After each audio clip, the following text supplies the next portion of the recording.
Well, an executive order signed by President Obama has sparked controversy on both sides of the political aisle. The National Defense Resources Preparedness Executive Order was signed quietly Friday night. It gives the president the power to control U.S. resources in times of war and peace. And this includes food, water, oil, and transportation. Now, some are concerned this could lead to the executive branch having absolute authority over the nation's resources. And others question if this is all in preparation to go to war with Iran. Here is White House Press Secretary Jay Carney's answer to that question at a press conference.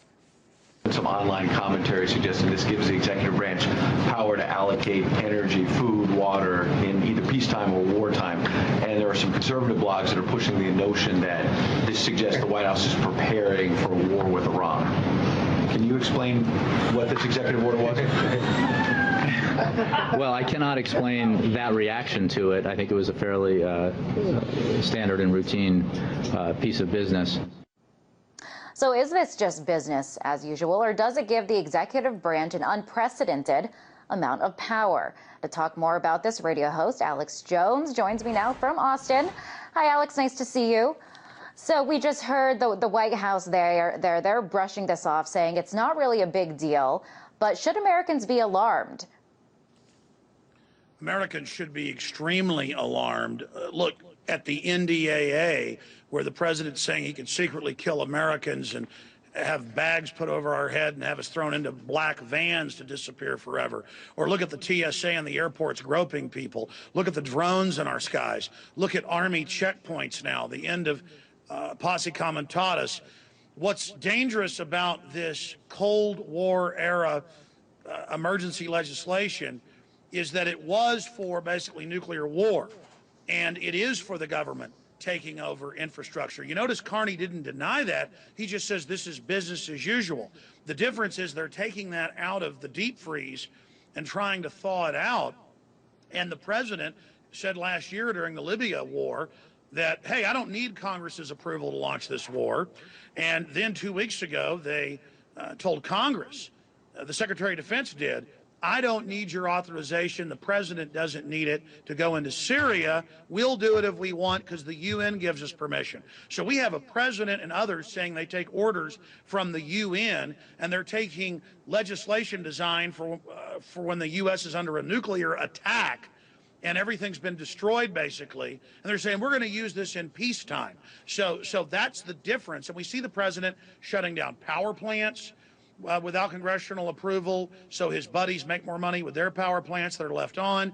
We see the president nationalizing General Motors, giving tens of trillions to foreign banks. We see the president signing legislation to charge people with felonies if they protest at national security events. All of this is part of an acceleration. It was incremental. Now it's an acceleration towards classical tyranny. And so we would be insane if we weren't concerned about this new executive order. Now, Alex, the justification when this has been similar executive orders in the past, when presidents signed them, is that they could be used in these special powers can be used during times of emergency. But as you just mentioned, this is special, this is different, because it allows the president to exercise this authority in times of peace. So what does this mean? When can the president now use absolute control? Well, the president may try to implement this. It's still unconstitutional. It's still illegal. They can pass an NDAA saying they can kill me and no one ever knows where I went. Literally blow my head off, tie a chain around me, throw me in the ocean. They're saying they have that power. I say it's illegal. I say it's a violation of common law, Bill of Rights, Constitution. But yes, you're right. The difference here is they're saying, hey, we can do this for any economic emergency or anything else, not just during a major world war. And so that's why this is so unprecedented and so incredibly dangerous, and that's why so many people are concerned about it. They just want to bring these powers in and then not have people challenge it. They don't like the fact that they're trying to power grab right now ahead of all these new wars they want to start, and people are standing up and saying if this is wrong, including Congress, legislation has been introduced by Walter Jones of North Carolina that if Obama launches new wars in Syria or other areas without congressional approval, that impeachment begins. That has not been on any globalist corporate New World Order media here in the United States. Not ABC, not Fox, not CNN. None of them have covered that impeachment proceedings have begun. Look, there's major power grabs happening, and if we don't stand up and decry them, we're all in serious, serious danger. Now, you mentioned war, and when a reporter asked the question if perhaps war with Iran, this is all in preparation for war with Iran, you heard some laughs there, but could that be part of the motivation behind this executive order? Yeah, think about that. Everyone knows that Israel says they're getting ready to strike Iran. There's open discussions of it. They've got special forces and proxy groups blowing up military bases in Iran now. That's on record. And we see the president putting the U.S. on a war footing and signing a declaration that allows the grabbing of the entire infrastructure. That's what it says. And people say, does this have to do with Iran? And people laugh like we're strange because we're actually keeping our eye on the ball. That's the biggest sign there that you know how close we are towards this new war. They're sending Russian troops into Syria. The Russian ships are there docked. All of this, China, the Chinese president 2 months ago said, prepare for war with the U.S. China has never talked like that. I mean, the world is racing towards a giant conflict, and the system doesn't want the people to know about this or to be part of the debate. They want to just say, oh, there's not anything going to happen with Iran. That's crazy that there might be a war. How crazy. Oh, we're saying we'll secretly kill citizens if we want and use the military on them. Oh, it's crazy to not like that. Again, they don't want us to be awake to this. They don't want us to be discussing this because we might be able to stop this madness. So you think it might be a little bit of it was an uncomfortable laughter. One thing that was raising eyebrows, the timing of this order. It was signed late Friday night before St. Patrick's Day. Do you find the timing strange at all, Alex? Well, it's clear that they didn't want the public debating this or looking at this, just like the National Defense Authorization Act was signed in the afternoon on New Year's Eve, December 31st, 2011. Obama had said he didn't want to sign it. Then it turned out he demanded that the provision for secret arrest of citizens and secret killing and torture be added. You know, people ask, is this martial law? Yes, we've been under a soft form of martial law with secret arrest, warrantless spying, protesters getting beaten up, all of these type of things going on for a long, long time. Now they're telling us torture is good, secret arrest of citizens is good, the government taking over infrastructure is good. They don't deny all this stuff that we warn people about forever being real now. You know, before they laugh at you and say it wasn't real. Now it's real, but you're still a conspiracy theorist if you don't trust them. Well, then all the founding fathers of this country were conspiracy theorists. And the last thing I want to say is this. Throughout history, governments have gotten out of control and hurt people. And I want everybody to understand, this is not even America doing this. The same banks you see openly appointing presidents and prime ministers in Europe, the same mega banks announcing world government, are the people that have captured America. It's these oligarchs that are doing this while they sit offshore playing our nations off against each other. We need to come together against the New World Order global crime banking syndicate and restore our country's sovereignty before World War III is started. And the good news is the military and police and others that I talk to are waking up in droves. And that's why the system's trying to accelerate their takeover and trying to sign these pieces of legislation in the dead of night before a holiday when they think people will be too drunk to notice. Alex, I do want to switch now to another topic. I know you have very strong opinions about this. Also has to do with government expanding powers. It's NSA's newest and biggest surveillance program. It's called Total Information Awareness. The program targets all kinds of electronic information from around the world. So this includes emails, tweets, texts, phone conversations, you name it, from U.S. citizens. And here, what you're looking at here is the center in Utah.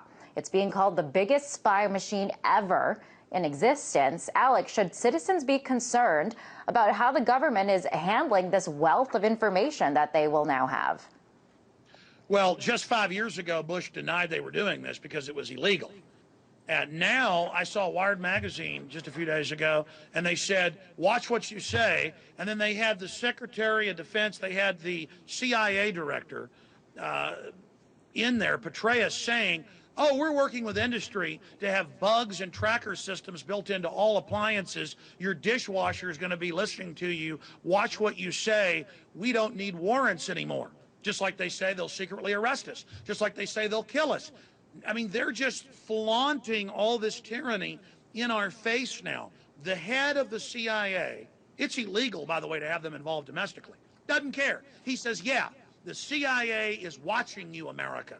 That is a system in our face telling us you're a slave and trying to intimidate us. Well, you know what, Petraeus? I'm an American. I don't work for Goldman Sachs like you New World Order guys do. I'm here to defend my republic, and I'm not scared of you no matter what happens. What you're doing is illegal, and just because you publicly announce you're going to arrest and kill citizens, and that you're going to spy on us without warrants, and that you're going to put troops on the streets, and that you're going to do all this, doesn't make it okay. Just like when the troops got caught growing opium under orders 3 years ago in Afghanistan, they just hid it in plain sight and had Fox News and CNN go, yeah, the troops grow the opium and ship it to you in America, but if we catch you with it, you're going into prison.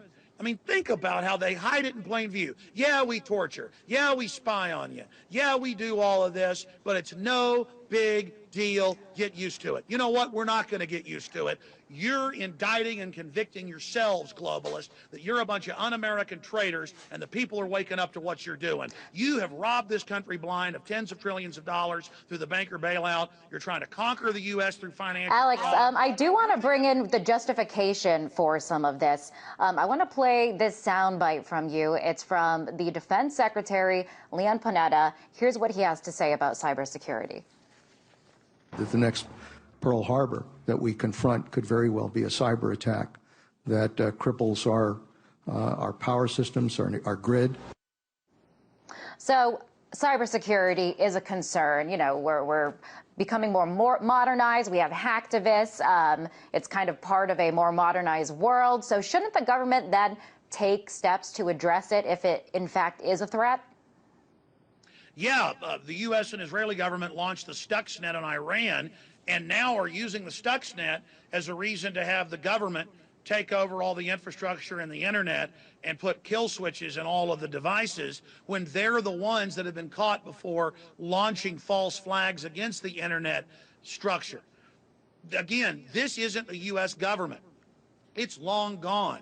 This is a bunch of private globalists who have taken over and hijacked our country, saying, let us take over the internet and shut down people's free speech to protect it. It's the opposite. That's not what they're doing.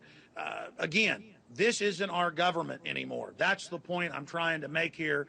Who is it then, Alex? Do what? Who is it then if it's not our government that's doing this? It is 6 megabanks, Goldman Sachs, JP Morgan Chase, and a handful of others that openly have announced a Bank of the World. The Economist magazine admits they've got a Goldman Sachs takeover of Europe, hostile takeover of Europe. It's a private corporate fascist group that have bought off our governments and gotten control of our militaries. They control Europe, they control England, they control Australia, they control the United States. And everybody better look out, including those of us inside the empire, because these crooks know that they've got to fully take over or they're going to end up all going to jail. These are crooks. These are crazy bankers that make 40-to-1 bets with their own customers' money who have nuclear weapons. They are completely full of bravado and chutzpah, and everybody better look out. And here's the bad news. Appeasing them won't make them back off. It'll only make them get crazier.